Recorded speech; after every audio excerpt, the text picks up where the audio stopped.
Me? I was disgusted. In shock, really. I felt like Mother Nature was hazing me into a sorority I wanted no part of. Welcome to womanhood! By the way, we don't really talk about this, so if you can just keep it to yourself, that'd be great. I was angry. Angry at every single woman on the planet for the entire existence of this globe who had not yet done anything to stop this before I had to have my first period. Now, perhaps in the past, this maybe wasn't a very comfortable topic for you. For the women, maybe you can relate. And for the men, I want to remind you that you have a sister, or maybe a daughter, or a wife. But at the very least, you all came from a mother, right? Chances are you love someone who menstruates.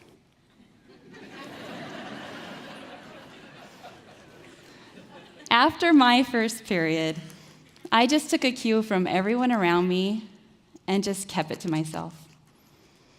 All the symptoms and the questions, even though half the population was likely experiencing the very same thing, I just went with the flow.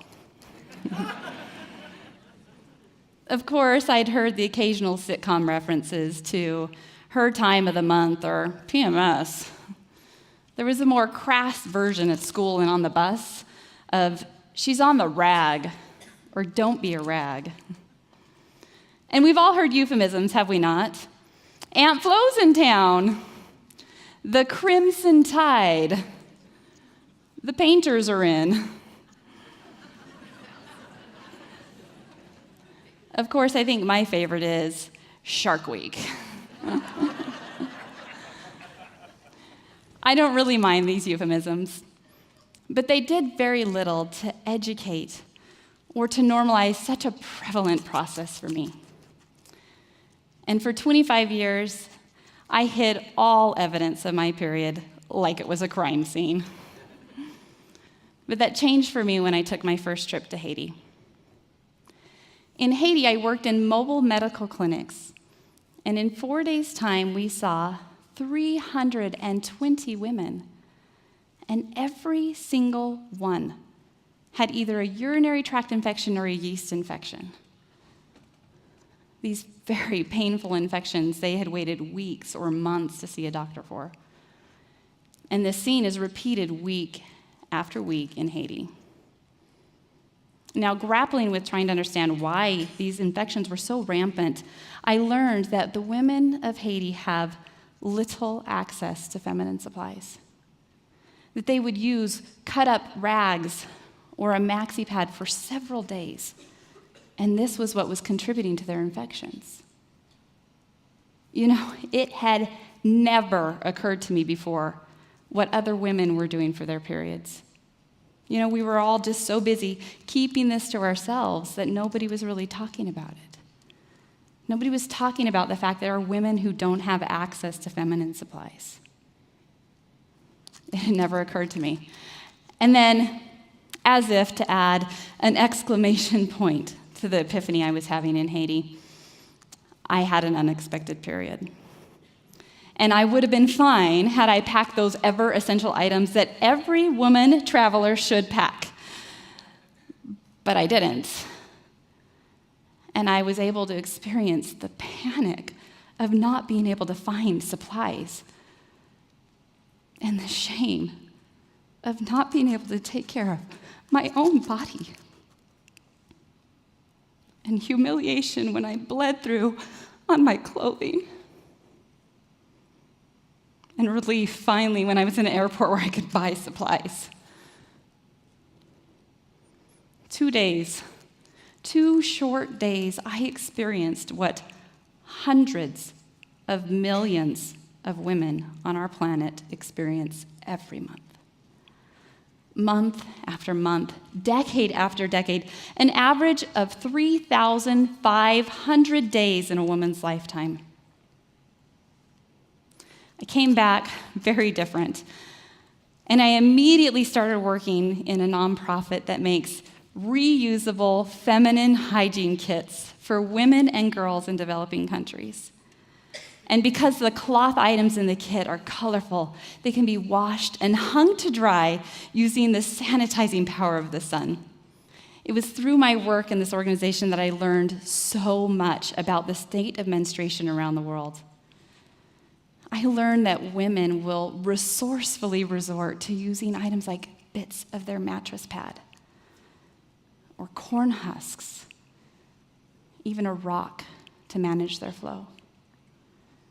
And some girls who don't have anything will sit on a cardboard mat and wait out what they call their week of shame. Did you know that there are places on this planet that place limitations on where a woman can go and what she can do when she's on her period? There are some women and girls who know the power of work and education to turn around cycles of poverty. And they get forced into exchanging sexual favors for a maxi pad. These are the facts that I learned and I share in my community as I try to rally support for this cause. And the response without fail is almost identical to my own, which was, it never occurred to me what other women were doing for their period. And then, as if talking about other women's periods almost opened the floodgates and give permission for the women in my community to talk about their own. My favorite thing to do at sewing events is to walk by a table of women and listen to them talk about their first periods, or the things they just didn't know, embarrassing moments.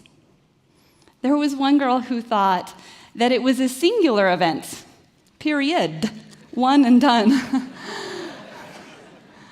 Life would be very different if that was the case. Several women shared about how they learned quite painfully that when they tried tampons for the first time, that the applicator was actually meant to be removed and thrown away. Yeah.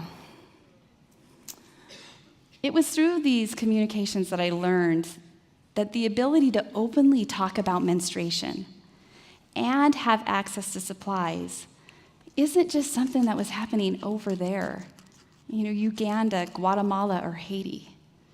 But here, our country, our state, our city, right outside these doors, there are women in our community who struggle to find access to feminine supplies. Our homeless population are particularly susceptible to infections and having to go without. But our refugee centers, the food banks, our crisis centers, they all need feminine supplies.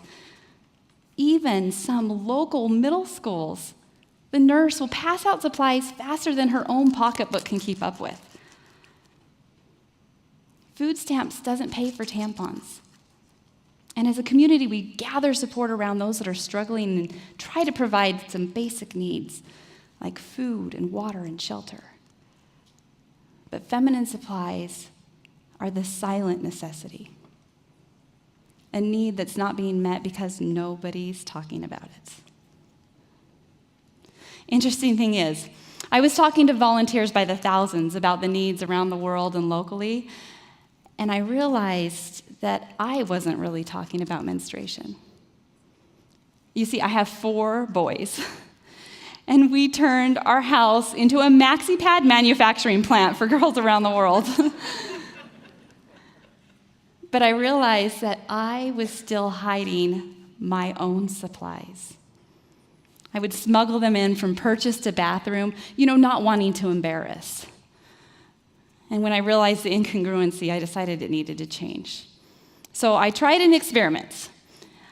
I got a box of tampons, and inside I placed some money and a note that said, "Congratulations for being brave enough to open this box. All the money is yours."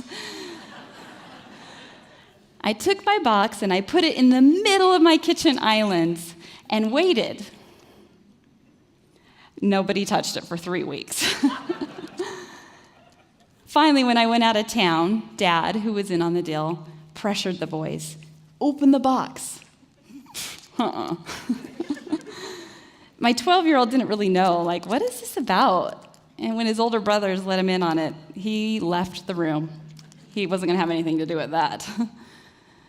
Finally, after much pressure, my 9-year-old, with his quick, ninja-like reflexes, opened the box and then ran into the other room before the contents could have any effect over him. My 15-year-old peeked in the box and then pocketed the money for his efforts. This experiment wasn't just for my boys. It was for me. I wasn't doing myself or them any favors by hiding the very biological process that helped create their lives. And so now I no longer hide my products, my symptoms, my period. There is a cost to the shame and silence in which we surround menstruation. It is individual, it is local, and it is global. The costs range from the energy and effort it took for me to hide for 25 years to the girl in Middletown, America, who lives with dad and is too embarrassed to ask him to buy her some supplies, so she goes to her school nurse instead. Or the girl in Uganda, who on first signs of her period thinks that she is dying because nobody told her what was going to happen with her body. To the girls all throughout Africa who drop out of school at drastically different rates than the boys as soon as they hit puberty because they don't have supplies. These costs extend to Nepal, to the women who were sent outside their community to sit in a menstrual hut and wait out their week until they are clean and can rejoin community again. These are the costs. Celeste Mergen said, "This planet is never going to reach its fullest potential if half of its population is being held back by their very own biological nature." There's a cost to the shame and silence. Now, in the past, maybe you thought that the silence around menstruation was just discretion. I mean, after all, we don't openly discuss everything that goes on in the bathroom, right? But there's a difference between silence and shame and discretion. For example, we can buy toilet paper without any embarrassment. We openly display that in the bathroom. But people are really humiliated to buy feminine supplies, especially if it's a male checker, and we tuck those away so nobody gets to see those. Discretion looks like me not openly discussing my period at the dinner table. And shame looks like tampon manufacturers that make rustle-free packaging. So the woman in the stall next to me doesn't know that I'm bleeding? We've been taught to be ashamed about menstruation, even among other women. There is a global effort taking place to end the stigma behind the period, and it takes on many different forms. It looks like a woman from England who ran a marathon while freely bleeding without any products, or an American artist who designs pictures using her captured menstrual blood. I think they're beautiful. Now, to some, these things might seem like extremes, but I want to remind you that on the other end of that pendulum is the woman who walks to her village freely bleeding without products, not out of choice, but out of necessity. And that woman in Nepal who dies alone in her menstrual hut from exposure. Regardless of what has been passed to us, we have an obligation to the women and girls around the world and for the generations that follow us to set a new tone around menstruation, to change it from shame and silence to acceptance and education. And how we do that is how any good idea worth spreading starts. It's with a conversation. Congratulations. Some of you just had your first one. And for all of you, I'm encouraging you to go out and have more.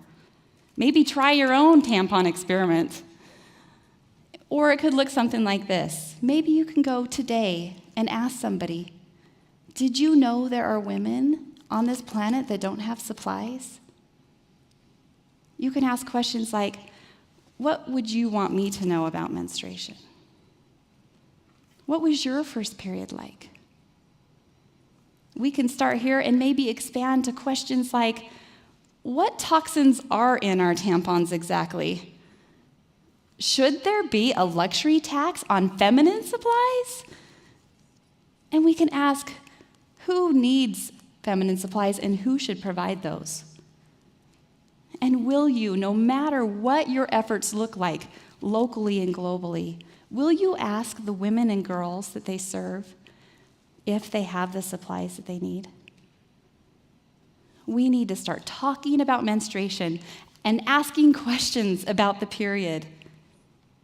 Now, if you were to ask me, I would tell you, I no longer think that women everywhere should put an end to the period.